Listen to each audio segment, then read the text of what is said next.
ಜಗತ್ತಿನ interesting ಸುದ್ದಿಗಳನ್ನ quick ಆಗಿ ಹೇಳ್ತೇನೆ ಕ್ರಿಕೆಟ್ ರೌಂಡ್ ಅಪ್ ನಲ್ಲಿ. ನಾನು ಶ್ವೇತಾ. ನೀವು ಸುದ್ದಿ ಅನ್ನದ ಸಬ್ಸ್ಕ್ರೈಬರ್ ಆಗೋದಕ್ಕೆ ಮರಿಬೇಡಿ. ಕೋಲ್ಕತ್ತಾ ನೈಟ್ ರೈಡರ್ಸ್ ಹಾಲಿ ತಂಡದ ಕ್ಯಾಪ್ಟನ್ ಶ್ರೇಯಸ್ ಅಯ್ಯರ್ಗೆ ಕೋಕ್ ನೀಡುವ ಲೆಕ್ಕಾಚಾರದಲ್ಲಿದೆ. ಅದಕ್ಕಾಗಿ ಟೀಂ ಇಂಡಿಯಾದ ಟಿ20 ನಾಯಕ ಸೂರ್ಯಕುಮಾರ್ ಯಾದವ್ ಅವರನ್ನ ಸಂಪರ್ಕಿಸಿದೆ.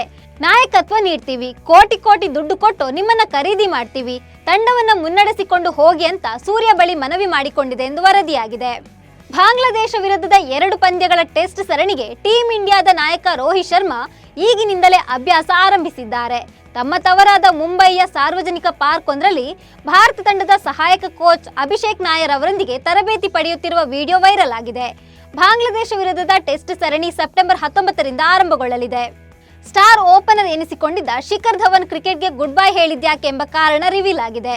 2 ವರ್ಷದಿಂದ ಭಾರತ ಪರ ಆಡುವ ಅವಕಾಶ ಸಿಕ್ಕಿಲ್ಲ. ಇತ್ತೀಚೆಗಷ್ಟೇ ಬಿಸಿಸಿಐ ಸೆಪ್ಟೆಂಬರ್ 5ರಿಂದ ಆರಂಭಗೊಳ್ಳುವ ದುಲೀಪ್ ಟ್ರೋಫಿಗೆ ತಂಡವನ್ನ ಪ್ರಕಟಿಸಿತ್ತು. ಅದರಲ್ಲೂ ಧವನ್ ಹೆಸರು ಕಾಣಿಸಿಕೊಂಡಿಲ್ಲ. ಇದರಿಂದಾಗಿ ಬೇಸರಗೊಂಡ ಧವನ್ ಹಠಾತ್ ನಿವೃತ್ತಿಗೆ ನಿರ್ಧಾರ ತೆಗೆದುಕೊಂಡಿದ್ದಾರೆ ಎನ್ನಲಾಗಿದೆ. ಇನ್ಮುಂದೆ IPL ನಲ್ಲಿ ಮಾತ್ರ ಗಬ್ಬರ್ ಸಿಂಗ್ ದರ್ಶನ ಸಿಗಲಿದೆ. ಪಾಕಿಸ್ತಾನ ವಿರುದ್ಧದ ಮೊದಲ ಟೆಸ್ಟ್ ಪಂದ್ಯದಲ್ಲಿ ಬಾಂಗ್ಲಾದೇಶ ಐತಿಹಾಸಿಕ ಗೆಲುವು ಸಾಧಿಸಿದೆ. ಈ ಗೆಲುವಿನ ಹೊರತಾಗಿಯೂ ಬಾಂಗ್ಲಾ ಆಟಗಾರ ಶಕೀಬ್ ಅಲ್ ಹಸನ್ ಅವರ ಕೆಟ್ಟ ನಡೆ ಭಾರಿ ವೈರಲ್ ಆಗಿದೆ. ಮೊಹಮ್ಮದ್ ರಿಜ್ವಾನ್ ಅವರನ್ನ ಗುರಿಯಾಗಿಸಿ ಸಿಟ್ಟಿನಿಂದ ಶಕೀಬ್ ಅಲ್ ಹಸನ್ ಅವರು ಚೆಂಡನ್ನ ಎಸೆದಿದ್ದಾರೆ. ಆದ್ರೆ ಚೆಂಡು ಮೇಲಿಂದ ಹೋಗಿ ವಿಕೆಟ್ ಕೀಪರ್ ಲಿಟ್ಟನ್ ದಾಸ್ ಕೈ ಸೇರಿದೆ. ಶಕೀಬ್ ಅಲ್ ಹಸನ್ ಅವರ ಈ ನಡೆಯನ್ನ ಅಂಪೈರ್ ಪ್ರಶ್ನಿಸಿದ್ದಾರೆ. ಇದೇ ವೇಳೆ ಮಧ್ಯ ಪ್ರವೇಶಿಸಿದ ಬಾಂಗ್ಲಾದೇಶ ತಂಡದ ನಾಯಕ ನಜ್ಮುಲ್ ಹೊಸೈನ್ ಶಾಂತೋ ಅಂಪೈರ್ ಜೊತೆ ರಿಜ್ವಾನ್ ಅವರ ವರ್ತನೆ ಬಗ್ಗೆ ದೂರಿದ್ದಾರೆ. ಬಾಂಗ್ಲಾದೇಶ ವಿರುದ್ಧ ಹೀನಾಯ ಸೋಲಿನೊಂದಿಗೆ ಪಾಕ್ ಪಡೆ ಭಾರಿ ಮುಖಭಂಗಕ್ಕೆ ಒಳಗಾಗಿದೆ. ಅಂದ್ರೆ 1952ರಿಂದ ತವರಿನಲ್ಲಿ ಟೆಸ್ಟ್ ಪಂದ್ಯವನ್ನಾಡುತ್ತಿರುವ ಪಾಕಿಸ್ತಾನವನ್ನ ಯಾವುದೇ ತಂಡ 10 ವಿಕೆಟ್ಗಳಿಂದ ಸೋಲಿಸಿಲ್ಲ.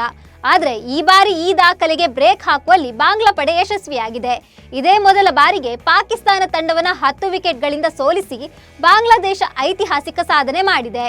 ಸೌತ್ ಆಫ್ರಿಕಾಗೆ ಬ್ಯಾಕ್ ಟು ಬ್ಯಾಕ್ ಸೋಲುಣಿಸಿದ ವಿಂಡೀಸ್ ಸರಣಿ ಕೈವಶ ಮಾಡಿಕೊಂಡಿದೆ. ಸೌತ್ ಆಫ್ರಿಕಾ ವಿರುದ್ಧದ 3 ಪಂದ್ಯಗಳ ಸರಣಿಯ 2ನೇ ಮ್ಯಾಚ್ನಲ್ಲೂ ವೆಸ್ಟ್ ಇಂಡೀಸ್ ಗೆದ್ದಿದೆ. ಈ ಮೂಲಕ 2 ಪಂದ್ಯಗಳ ಸರಣಿಯನ್ನ 2-0 ಅಂತರದಿಂದ ವಶಪಡಿಸಿಕೊಂಡಿದೆ. ಯುವರಾಜ್ ಸಿಂಗ್ ದೆಹಲಿ ಕ್ಯಾಪಿಟಲ್ಸ್ ತಂಡವನ್ನ ಮುನ್ನಡೆಸುವ ಸಾಧ್ಯತೆ ಇದೆ ಅಂತ ಹೇಳಲಾಗ್ತಿದೆ. ಸದ್ಯ ಈ ಕುರಿತಾಗಿ ಮಾತುಕತೆ ನಡೆಯುತ್ತಿದೆ ಎಂಬ ಮಾತುಗಳು ಕೇಳಿ ಬಂದಿವೆ. 7 ವರ್ಷಗಳ ಕಾಲ ಕೋಚ್ ಆಗಿದ್ದ ರಿಕಿ ಪಾಟಿಂಗ್ ರನ್ನ ತಂಡದಿಂದ ಹೊರಗಿಡಲಾಗಿತ್ತು. ರಿಕಿ ಜಾಗಕ್ಕೆ ಯುವರಾಜ್ ಸಿಂಗ್ ಬರಬಹುದು ಎನ್ನಲಾಗಿತ್ತು. ಪ್ಯಾರಿಸ್ ಒಲಿಂಪಿಕ್ಸ್ ಶೂಟಿಂಗ್ ನಲ್ಲಿ ಅವಳಿ ಪದಕ ಗೆದ್ದ ಮನುಭಾಕರ್ ಅವರು ಭಾರತ ಟಿ20 ಕ್ರಿಕೆಟ್ ತಂಡದ ನಾಯಕ ಸೂರ್ಯಕುಮಾರ್ ಯಾದವ್ ಅವರನ್ನ ಮುಂಬೈನಲ್ಲಿ ಭೇಟಿಯಾಗಿದ್ದಾರೆ. ಉಭಯ ಕ್ರೀಡಾಪಟುಗಳು ವಿಭಿನ್ನ ಶೈಲಿಯಲ್ಲಿ ಫೋಟೋಗೆ ಪೋಸ್ ಕೊಟ್ಟಿರೋದು ನೆಟ್ಟಿಗರ ಗಮನ ಸೆಳೆದಿದೆ. ಕ್ರಿಕೆಟ್ ಮೀಟ್ಸ್ ಶೂಟಿಂಗ್ ಅಂತ ನೆಟ್ಟಿಗರು ಫೋಟೋಗೆ ಕಾಮೆಂಟ್ ಮಾಡ್ತಿದ್ದಾರೆ. ಅಕ್ಟೋಬರ್ 3ರಿಂದ ಶುರುವಾಗಲಿರುವ ಮಹಿಳಾ ಟಿ20 ವಿಶ್ವಕಪ್ಗಾಗಿ ಆಸ್ಟ್ರೇಲಿಯಾ ಬಲಿಷ್ಠ ತಂಡವನ್ನ ಪ್ರಕಟಿಸಿದೆ. 15 ಸದಸ್ಯರ ಈ ತಂಡವನ್ನ ವಿಕೆಟ್ ಕೀಪರ್ ಬ್ಯಾಟರ್ ಅಲಿಸಾ ಹೀಲಿ ಮುನ್ನಡೆಸಲಿದ್ದಾರೆ. ಹಾಗೆ ಉಪನಾಯಕಿಯಾಗಿ ತಹ್ಲಿಯಾ ಮೇಕ್ರಾತ್ ಅವರು ಕಾಣಿಸಿಕೊಳ್ಳಲಿದ್ದಾರೆ.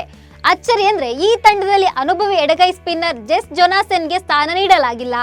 ಲಂಕಾ ವಿರುದ್ಧದ ಟೆಸ್ಟ್ ಸರಣಿಯಿಂದ ಇಂಗ್ಲೆಂಡ್ ವೇಗಿ ಮಾರ್ಕ್ ವುಡ್ ಹೊರಬಿದ್ದಿದ್ದಾರೆ. ತೊಡೆನೋವಿನ ಕಾರಣ ಲಂಕಾ ವಿರುದ್ಧ ಪಂದ್ಯಗಳಿಗೆ ವುಡ್ ಅಲಭ್ಯರಾಗಿದ್ದಾರೆ. ಅವರ ಬದಲಿಗೆ 20 ವರ್ಷದ ಯುವ ಎಡಗೈ ವೇಗಿ ಜೋಶ್ ಹಲ್ ಅವರನ್ನ ಇಂಗ್ಲೆಂಡ್ ತಂಡಕ್ಕೆ ಆಯ್ಕೆ ಮಾಡಲಾಗಿದೆ. ಈಗಾಗಲೇ ಕೌಂಟಿ ಕ್ರಿಕೆಟ್ನಲ್ಲಿ ತನ್ನ ನಿಖರ ದಾಳಿಯಿಂದ ಸಂಚಲನ ಸೃಷ್ಟಿಸಿರುವ ಜೋಶ್ ಹಲ್ ಇದೀಗ ಇಂಗ್ಲೆಂಡ್ ಪರ ಟೆಸ್ಟ್ ಕ್ರಿಕೆಟ್ಗೆ ಪಾದಾರ್ಪಣೆ ಮಾಡುವ ವಿಶ್ವಾಸದಲ್ಲಿದ್ದಾರೆ. ಇವಿಷ್ಟು ಇವತ್ತಿನ ಕ್ರಿಕೆಟ್ ರೌಂಡ್ ಅಪ್ ಸುದ್ದಿಗಳು. ನಮಸ್ಕಾರ.